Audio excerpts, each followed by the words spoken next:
नमस्कार, हमारे चैनल नीति ज्ञान में आपका स्वागत है। चाणक्य नीति 14वां अध्याय।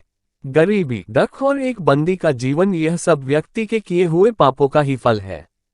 आप दौलत, मित्र, पत्नी और राज्य गवाकर वापस पा सकते हैं, लेकिन यदि आप अपनी काया गवा देते हैं तो वापस नहीं मिलेगी।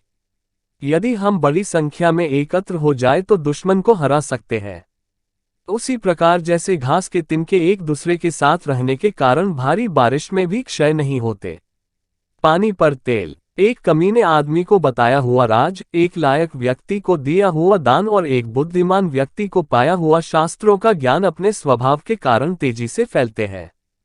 वह व्यक्ति क्यों पूर्णता नहीं हासिल करेगा जो पश्चाताप में जो मन की अवस्था होती है, उसी अवस्था को काम करते वक्त बनाए रखेगा। हमें अभिमान नहीं होना चाहिए जब हम ये बातें करते हैं। 1. परोपकार, 2. आत्मसंयम, 3. पराक्रम, 4. शास्त्र का ज्ञान हासिल करना, 5. विनम्रता, 6. नीतिमत्ता। यह करते वक्त अभिमान करने की इसलिए जरूरत नहीं क्योंकि दुनिया बहुत कम दिखाई देने वाले दुर्लभ रत्नों से भरी पड़ी है। वह जो हमारे मन में रहता हमारे निकट है। हो सकता है कि वास्तव में वह हमसे बहुत दूर हो, लेकिन वह व्यक्ति जो हमारे निकट है लेकिन हमारे मन में नहीं है, वह हमसे बहुत दूर है।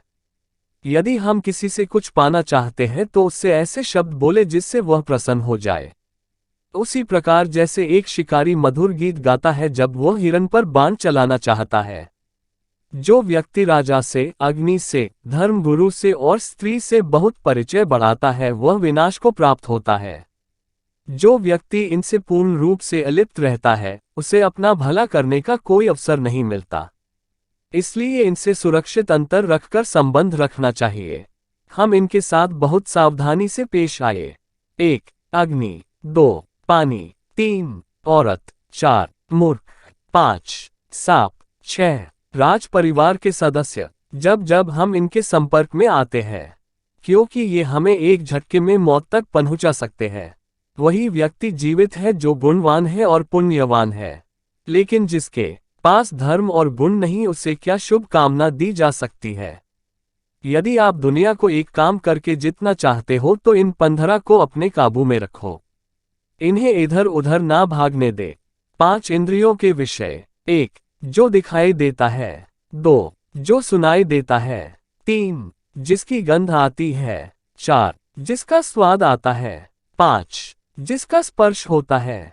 5 इंद्रिय। 1. आँख, 2. कान, 3. नाक, 4. जिह्वा, 5. त्वचा, 5 कर्मेंद्रिय। 1. हाथ, 2. पाँव, 3. मुंह, 4. जन्नेन्द्रिय, 5. गुदा। वही पंडित है जो वही बात बोलता है जो प्रसंग के अनुरूप हो, जो अपनी शक्ति के अनुरूप दूसरों की प्रेम से सेवा करता है, जिसे अपने क्रोध की मर्यादा का पता है। एक ही वस्तु देखने वालों की योग्यता के अनुरूप बिलक बिलक दिखती है। तप करने वाले में वस्तु को देखकर कोई कामना नहीं जागती। लंपट आदमी को हर वस्तु में स्त्री दिखती है, कुत्ते को हर वस्तु में मांस दिखता है। जो व्यक्ति बुद्धिमान है वह निम्नलिखित बातें किसी को ना बताए। वह औषधि उसने कैसे बनाई जो अच्छा काम कर रही है, वह परोपकार जो उसने किया, उसके घर के झगड़े, उसके पत्नी के साथ होने वाली व्यक्तिगत बातें, उसने जो ठीक से न पका हुआ खाना खाया, जो गालियां उसने सुनी। कोकिल तब तक मौन रहते हैं जब तक वो मीठा गाने की काबिलियत हासिल नहीं कर लेते और सबको आनंद नहीं पहुंचा सकते। हम निम्नलिखित बातें प्राप्त करें और उसे कायम रखें।